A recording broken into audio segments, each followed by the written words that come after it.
North Salinas 高中一名16歲嘅短跑選手 Clara Adams 喺加州校際聯盟 CIF 田徑錦標賽400米決賽中，以53.24秒奪冠之後，因為使用滅火器慶祝，被裁定唔符合體育道德，唔單止被取消冠軍頭銜，仲被禁止參加隨後嘅200米決賽。視頻顯示 Adams 喺賽後從擔任教練嘅父親手中接過滅火器，模仿短跑名將 Maurice Green 經典動作，用滅火器噴釘鞋以示慶祝，引發觀眾歡呼。但 CIF 嘅官員認為呢一行為唔符合體育道德，並取消咗佢嘅成績。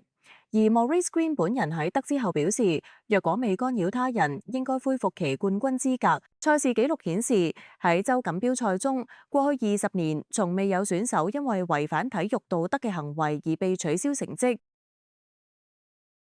天下衛視記者編輯報道。